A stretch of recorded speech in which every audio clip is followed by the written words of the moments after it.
E eu vejo nos olhos de cada um de vocês aqui o reflexo de uma luta que nós travamos pela democracia. Aqueles anos de sacrifício em que demos as nossas melhores energias para que hoje todos os brasileiros possam ter sua voz ouvida. E eu vejo nos olhos de vocês, muito sinceramente, os reflexos da luta que nós empreendemos a partir da redemocratização, também para reconstruir o Brasil. Uma luta árdua que permanece até hoje. E olha, eu vou dizer uma coisa que é verdadeira. Eu tenho muito orgulho do Brasil democrático que eu ajudei a construir. Eu me reconheço neste Brasil que se deseja a si mesmo nesse país mais livre e vibrante. E eu tenho certeza que o mesmo orgulho bate no peito de cada um de vocês.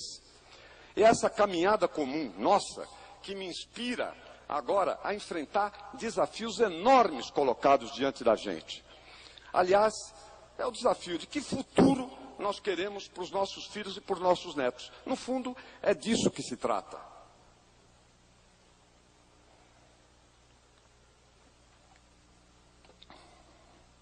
E esta é a primeira pergunta que a gente faz quando entra numa luta como esta.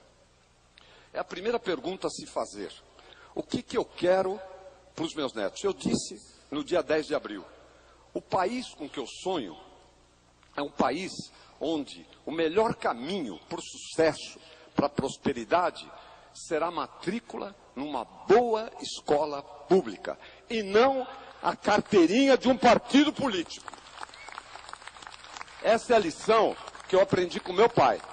O sucesso deve vir como resultado do trabalho duro e do esforço, não da esperteza, dos expedientes escusos, do favorecimento ou da delinquência.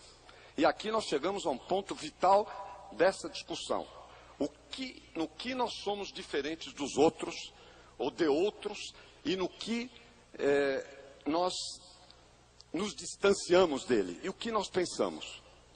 A liberdade, por exemplo, a discussão sobre a liberdade, ela é essencial, né? Porque todo ser humano, a gente concorda com isso, a gente prega isso, precisa ser livre para buscar o progresso de si mesmo, para a sua família, para a sua comunidade. Sem liberdade, as igualdades de oportunidades ficam capengas. E eis porque, meus amigos, minhas amigas, meus companheiros, companheiras, quando os tiranos ou candidatos a tiranos desejam subjugar uma sociedade aos seus propósitos, começam restringindo a liberdade, minando a liberdade dos outros. Não apenas de pensar ou de falar, mas também a liberdade de adotar e assumir posições sem a sombra do temor, sem o medo de se comprometer os seus sonhos e da sua família, dos seus entes queridos. Dia sim, e outro dia também, alguém deste governo fala em controlar a imprensa. O partido do governo, o PT, sonha com o dia em que vai poder censurar a imprensa brasileira. Eles sonham com isso. A expressão bonita para o controle, para a censura, é controle social. Como se a palavra social pudesse legitimar esse conteúdo horroroso, maquiar as más intenções. Em palavras diretas, querem estabelecer comitês partidários para decidir o que os jornalistas e as revistas poderão ou não publicar. Da mesma maneira, as rádios, as TVs e a internet. O que elas poderão ou não veicular. Isso é o que eles querem. Isso é o que eles querem. Isso é o que fazem, é o que acontece nas suas reuniões, a títulos de representar a sociedade, que no máximo podem ter reunido 15 mil pessoas durante anos, tem nada a ver com os dezenas de milhões de brasileiros, e querem, inclusive, aprovar leis que são enviadas para o Congresso. Pretendem, e já estão fazendo isso, inclusive, sufocar economicamente quem ouse discordar. Não vamos nos enganar, não vamos maquiar a realidade. É isso, esse tipo de atitude que nós estamos enfrentando nessa eleição. Mas nós vamos lutar. Já lutamos, vamos lutar e nós vamos vencer. Podem estar certos disso. A defesa da liberdade nos une nessa nossa candidatura. nesta caminhada, em condições extremamente desafiadoras. E olha, elas vão nos levar, apesar disso, a nossa caminhada vai nos levar ao Planalto.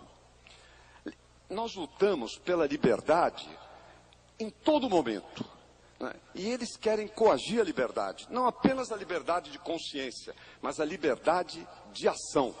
E o Brasil precisa de liberdade de ação, de consciência, liberdade para empreender e para trabalhar, liberdade para a cidadania plena.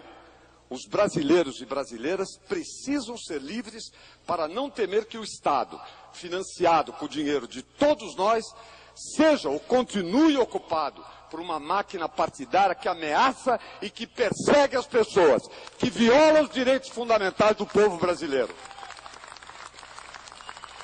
Nós somos diferentes, nós somos democratas e defendemos a liberdade de verdade. Eu dou como exemplo da ação deles a quebra do sigilo fiscal, a ruptura do direito ao sigilo bancário e fiscal, que é protegida na Constituição. É a intimidade de cada família, de cada indivíduo. As notícias estão aí.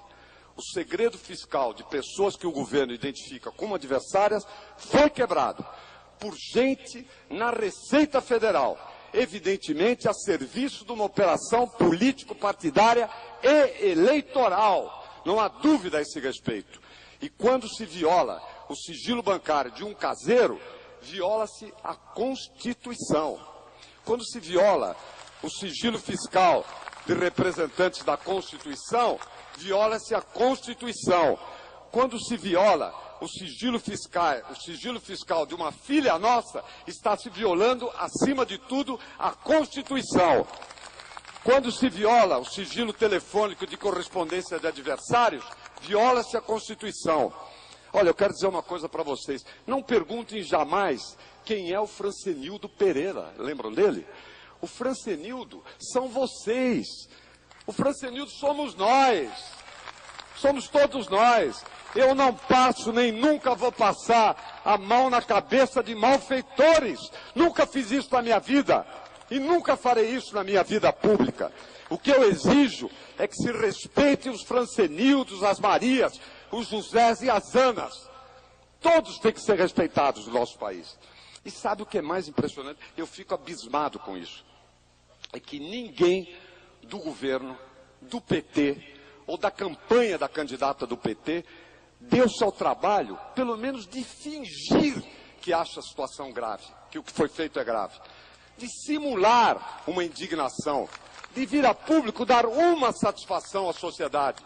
Dão de ombros, emitem notas protocolares, falam com uma cara de pau que se fizesse barba sairia serragem, né, na televisão, no rádio, e indignação nem pensar. Como acham que podem tudo, acredito que também pode violar as leis do país e seguir em frente assobiando, como se nada tivesse acontecido. Mas o Brasil, felizmente, é maior do que eles. Com muito trabalho, luta e fé, nós vamos derrotá-los.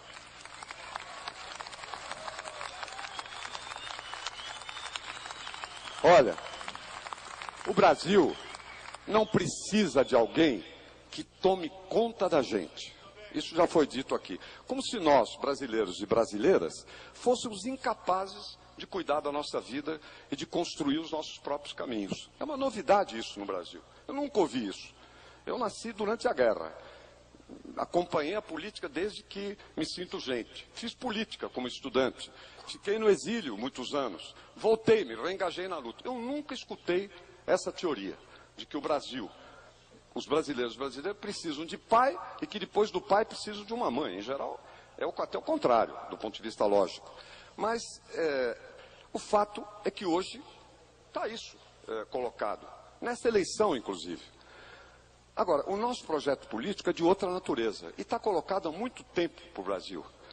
Para nós, democracia, Estado de Direito, justiça social são coisas inseparáveis. Eu sempre repudiei quem usa o desejo profundo dos brasileiros, de quaisquer outras nações, por mais justiça social, menos desigualdade, para negar às pessoas o direito fundamental de viver num país que seja realmente de todos, com liberdade.